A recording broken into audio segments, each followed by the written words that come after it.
we come forth not to get you to believe anything. We see great diversity in that which you believe. And in all of that, there is perfect balance. And so we come forth not to alter your beliefs, but to reacquaint you with the eternal laws of the universe.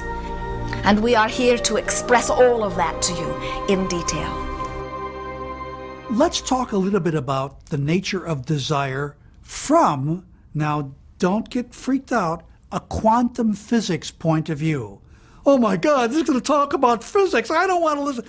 Relax. You're going to enjoy this.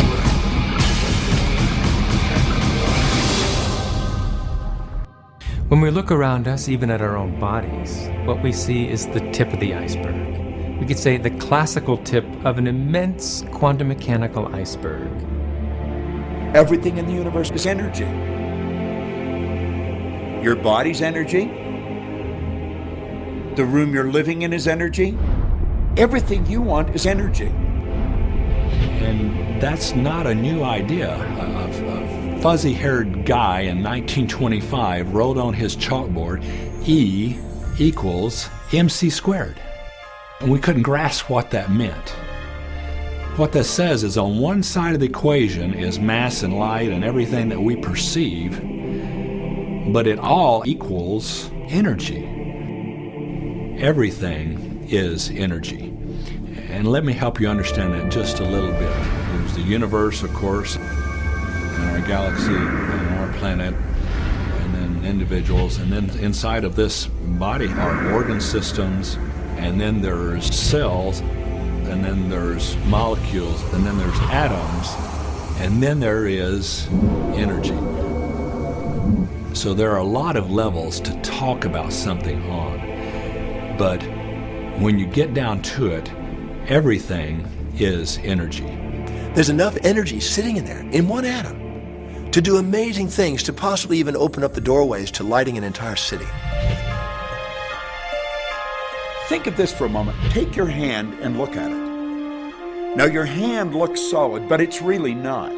If you put it under a proper microscope, you'd see a mass of energy vibrating.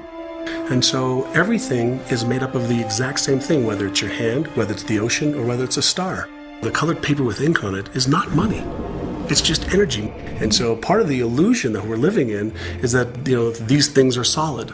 They're not solid. Neither is a piece of wood, neither is a rock.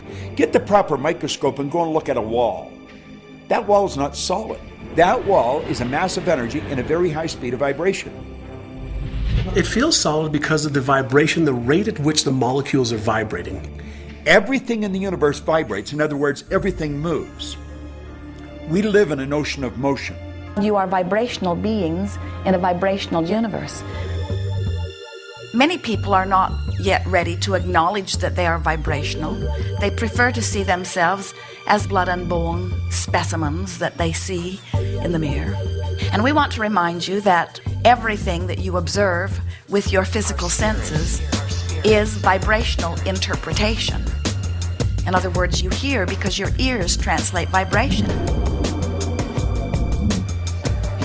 You see because your eyes translate vibration. You smell because your nose translates vibration. Your fingertips are translating vibration. Your tongue is translating vibration. All of your senses are about the translation of vibration, and that's why you are able to perceive your environment in the way that you do. So it's very difficult for us as scientists or engineers or medical doctors or anybody to come to terms with the fact that what our senses are telling us is really not the whole story. We've been so taught to live with our physical senses, hear, see, smell, taste, and touch. But our physical senses lie. Our physical senses don't tell us the truth. If you only judge by your sensory factors, you'd believe the sun took a bath in the ocean every night and burrowed through the earth and was reborn on the eastern shore the next morning. I mean, the ancients used to believe that, but now you know better than that. If you judged only by your sensory factors, you'd believe that train tracks met in the distance. But you know better than that, and you turn away from your senses. If you lived only by your sensory factors, you'd believe that a dog whistle made no sound. But you know better than that, so you turn away from your sensory factors and you stand out in your yard and you blow away. And yet how many times, if we're not careful, do we find ourselves living at nothing more than the sensory level? If we take a look at everything in the universe, we know from a scientific perspective is made up of something called energy. So what do we know about the properties of energy? Number one, all energy has a vibration. All energy has a vibration. It emits a frequency.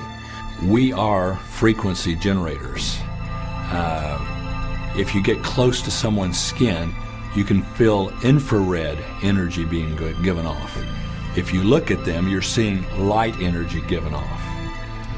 We now have scans where you can put a machine around somebody's head instead of putting the electrodes on their head, and perceive and record the energy that their brain is giving off. The most potent form of energy, by the way, is thought.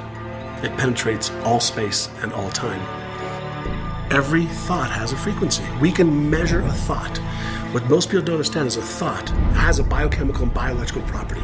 Every thought, which means it has a frequency. And so if you're thinking that thought over and over and over again, or if you're imagining in your mind, okay, having that brand new car, having the money that you need, building that company, finding your soulmate, if you imagine what that looks like, you're emitting that frequency on a consistent basis. Our job as humans is to hold on to the thoughts of what we want, make it absolute clear in our minds what we want, and from that we start to invoke one of the greatest laws in the universe. You've probably been sitting there wondering, what is the secret? I'll tell you how I have come to understand it.